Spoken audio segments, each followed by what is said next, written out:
Hi, welcome to Way of Life Hoops, and this video will be about NBA playoffs. Let's start with Milwaukee Bucks versus doesn't matter who literally, the Bulls or the Heat. Versus the Bulls, it will be probably in 5.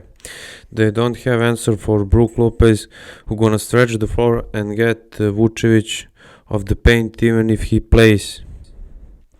Javonte Green or Patrick Williams aren't big enough for Big Low, and they cannot disturb his shooting. And if the Vucevic stays on Giannis, he is just gonna drive by him. On the wings and guard, maybe on the Bulls are better with Lavin and DeRozan, just because Chris Middleton was injured for most part of the season. Lavin is also gonna have probably not so efficient playoff series against Drew, who has been one of the best guards in the NBA this year. I mean, overall, this is just gonna be the Bucks dominant series, and they will win it in 5 games maybe. Heat matchup will be even less interesting in my opinion. They're just way too good on the board for them. I mean, the Milwaukee. When Brook gets at the buyout of the paint with his shooting, they're just too fragile for their bodies. Tyler Hero started playing a little bit better, but it still ain't anything special. Kevin Love addition helped them, but that ain't really enough for Milwaukee Bucks, who are having especially good season this year. Adebayo and Butler can do it alone. They need good 3-point shooters and big bodies. Kyle Lowry is just gonna get owned by Drew.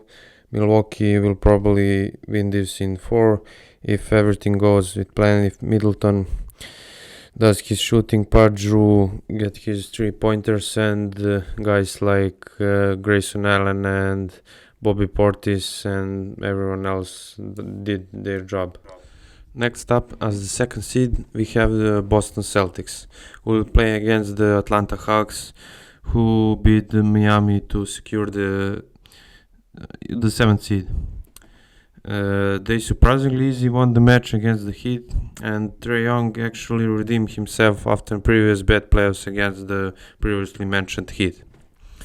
Bogdanovic and Hunter played also good with the role, but I don't know, are they even capable of actually slowing down Brown and Tatum duo? Marcus Smart had been seriously injured the major part of the season, which slowed him down big time, but he will have the time to get back in rhythm and can give Trae Young some problems. Also, Al Horford is basically better than Collins even at this age. And we also have Grant Williams as supporting cast.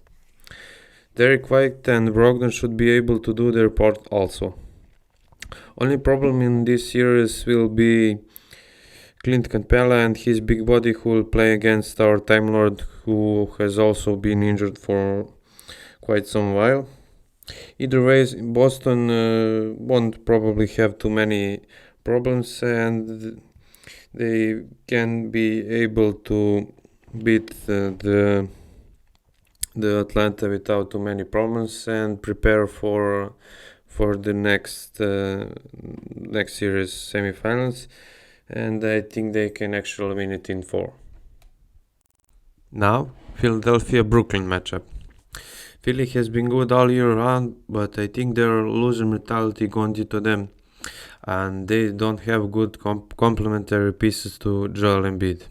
And this is the team for another video, and also Joel Embiid stole an MVP case, which he will probably get because of complaining and the media narrative that Jokic doesn't deserve. Either way, he will probably put numbers up against Nick Claxton and do his part of the work, but the real question is, can everybody else around him put in the work? James Harden has a playoff drought a lot of time, and he will be matched by big wings. He will be matchup then defended by big wings who can switch, and Claxton, who is the defensive player of the year candidate. Michael Bridges, I don't know what to say except Nets got a future star in him. He improved as a shooter and as a ball handler. It will be hard series, but many of you wouldn't agree, but I would pick Brooklyn in 7.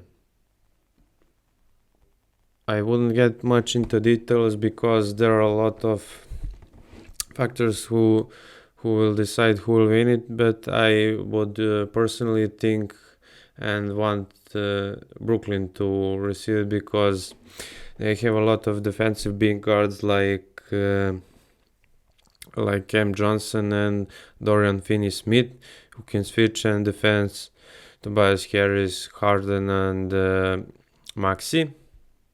So that means they will switch a lot, and if they shoot it and everybody did do their part of the work, also as Dinwiddie does his, they will have probably at least 6-game series against them. The last and probably the most interesting series will be Cleveland versus New York. Tough match and probably the most interesting in first round. Cleveland got advantage in size, but Knicks got better forwards. I haven't watched too many Cleveland games, to be honest, but even Mobley haven't progressed too much based on what I saw. Knicks got better in second half of the season, and Josh Hart addition really helped them. Donovan Mitchell is playing best basketball of his life right now, and the Knicks will have a big problem guarding him and Garland.